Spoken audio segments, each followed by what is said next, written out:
ఏమని చెప్పాడంటే, నాకు సంబంధం లేదు, దానికి నేను దేనికైనా సిద్ధం, మీరు వచ్చి ప్రమాణం చేస్తారా, నన్ను ప్రమాణం చేయమంటారా అంటే చంద్రబాబు కానీ తెలుగుదేశం పార్టీకి సంబంధించినటువంటి వ్యక్తులు ఎవరు కూడా చెల్లించినటువంటి పరిస్థితి లేదు.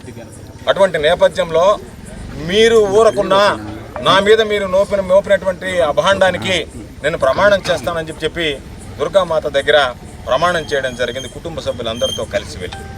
దాని తర్వాత ఈ ప్రభుత్వం సీటు ఏర్పాటు చేసి ఎవరికైతే కక్ష తీసుకోవాలనుకుంటున్నారో వాళ్ళందరినీ నిందితులుగా చేస్తున్నటువంటి నేపథ్యంలో ఈరోజు దాని మీద కూడా హైకోర్టుకు వెళ్ళి సిబిఐ చేత విచారణ చేయించండి, వాస్తవాలు నిగ్గు బయట తెలుసండి అని చెప్పారు.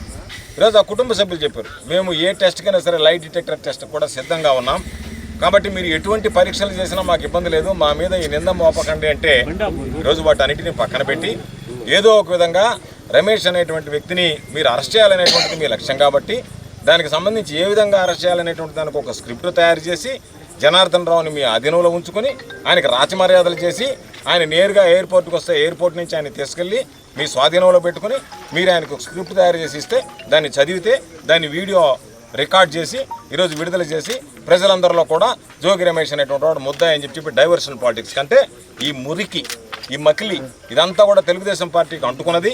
మొలకల చెరువులో జరిగినటువంటి సంఘటనతో తెలుగుదేశం పార్టీ వాళ్ళు ఈరోజు నకిలీ మద్యంతో ప్రజల ప్రాణాలు తీస్తున్నారు అని చెప్పినని ఈరోజు ప్రజలందరూ ఈ సమాజం అంతా కూడా గుర్తించింది. కాబట్టి దాని నుంచి ఏ విధంగా బయటపడాలనేటువంటి ఆలోచనతో వైఎస్ఆర్ కాంగ్రెస్ పార్టీ ఖండించాలనేటువంటిది ఇది ఒక మొదటి ప్లాను.